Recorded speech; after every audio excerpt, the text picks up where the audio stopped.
Hey everybody, I'm Toussaint Morrison. Welcome to the Social Science Club. Let's get right into it. You're making a speech. This is how to give the best speech possible. A lot of people will use the word perfect. I'm not really into using the word perfect. In other videos that we'll go over, we'll talk about don't let perfection ruin progress, but that's for a different video. Today, we're talking about making a speech. So what I'm gonna get into is my background in speaking and then why you're giving this speech. So the first thing I want you to ask yourself is, or at least designate what's going on is, you're giving the speech. Are you being assigned and forced to give this speech, or do you feel compelled to give this speech? These are two very different things. You want to break this down initially before you give your public speak. If you're assigned to do it, then great. You have the groundwork laid out for you. You got the intent, the obstacle, the results, the resolve that you want to go through. You know what you're speaking about. You know who your audience is and the beginning and the end of this. So you have that all laid out. If you're forced or assigned to give a speech, you at least know the terrain. When you feel compelled to give a speech, there is a different scenario going on in that you might be presuming or assuming what the terrain is or who your audience is. And the biggest part about being compelled or feeling compelled to give a speech, the first question you want to ask yourself when you feel compelled to give a speech is, who is this for? Is it for you? Because if it is, then my opinion and my personal experience, I would lean away from giving that speech. If it's for the audience, it may be the same result. The question is this speech for you and the audience to elevate and understand each other better or understand a thing better? And with that being said, you want to be able to give something to the audience when you're speaking. You want them to have value from what you're saying. If it's just for you, you might as well just be giving that speech into a mirror or in a room by yourself. If it's just for you, then just say it to yourself. It's like what people do in meditation or prayer or self-talk or, to rile themselves up.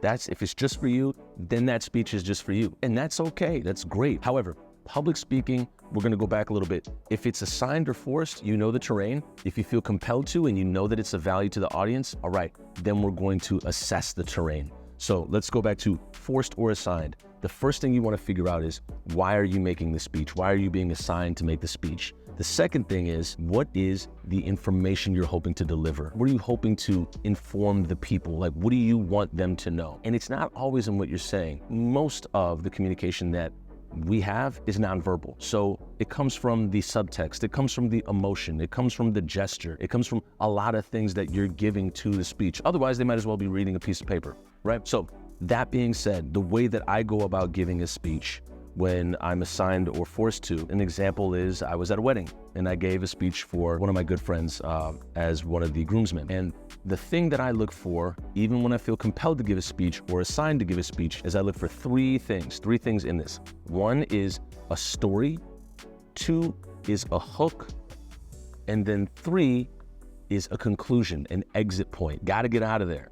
Otherwise, that speech is going to be going on forever. I've seen people give speeches that were meant to be 3 minutes and went for a half hour. And it looks somewhat painful to them while they're doing it because they're like, I don't have an out here. So that being said, you want to have an exit point. The entry point is already there. You know why you're giving the speech. You're there to do the speech. All right. So that being said, when I illustrated this speech for my friend at his wedding, I thought of a story. What happened to, us as kids leading up to now? What's the entry point here? So I have a story that marks our friendship, that marks what we've experienced together. And then two, I had a hook. Who is this person and why are they so important to me and why are they important to you? And I used that hook throughout. And then the exit point, I just essentially bid them well and said, best of luck and well wishes on your journey going forward as a married couple. And that was essentially it. But I had a hook, I had a story, I had an exit point. Now, on the other end, when you feel compelled to give a speech, I have probably given over 100 speeches at rallies, press conferences, marches, and just community actions. And with that comes a very, very deep arc of education in how I feel about speaking and what I think a good speech is and what I feel a bad speech is on my part. For me, I would say a bad speech is, or I would say if I'm not trying to use merit language here, what I would say a speech that is not of my best authenticity is when I'm ill-informed on what's going on, I'm speaking for the sake of it, and I'm filling space. So that has been probably the moments where I lean away from giving a speech. If somebody's like, hey, say something. And I'm like, one, I don't know what's going on. Well, I don't know enough about what's going on. I know that being here is enough, and me filling the space and being part of the action is helping. Two, I don't feel compelled to, and I don't think forcing myself to speak on this issue is gonna help. And then lastly, I don't necessarily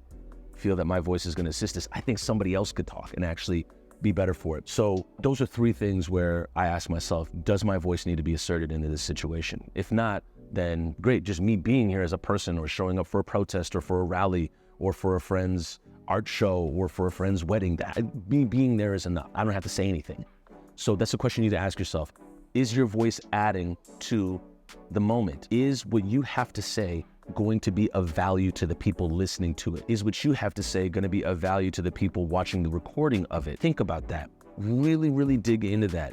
And if you don't feel it is, then maybe lean back a little bit and think about it some more. So when I go into a speech at a protest or a rally or a press conference, one, I make sure that I'm well informed on the issue. I did a speech about Stillwater prisons recently and how the water is brown inside of Stillwater and in the faucets and whatnot for the inmates. What I made sure to do is I learned about how much money is going into the prison, who is the commissioner of the Department of Corrections, who is the governor of Minnesota that's overseeing it, and then essentially how much money is going into this prison and the quality of the water is this low. So we're talking about a disparity there. That's my mark. So my hook is the water is brown, there's no AC during a heat wave. That's my hook. I keep going back to that because that's the main message that we're talking about. And then the story that I'm telling is about the commissioner of the Department of Corrections, as well as the governor, as well as the how did we get here? Who are the people inside? Who are some of the inmates that I've known that were innocent and were locked up by the district attorney at the time? I can add story in from information that I already have on this subject matter. So I add that in, and then I felt very compelled to speak. I had listened to several speakers who were extremely knowledgeable on the issue speak. I felt compelled. I lined up the story, I lined up the hook, and I said the hook 2 or 3 times. And then I also addressed the media watching, and I said, a big part of it was, I said, I think that you can interview some of the inmates instead of some of the people that are just staff here. Let's get a well-rounded understanding. And it's not condemning the media, it's not condemning the people in the staff or even the commissioner of the Department of Corrections. It's saying you can get a more well-rounded idea of what's going on here if you interview everybody. That's it. It's not saying wrong, bad, high, low.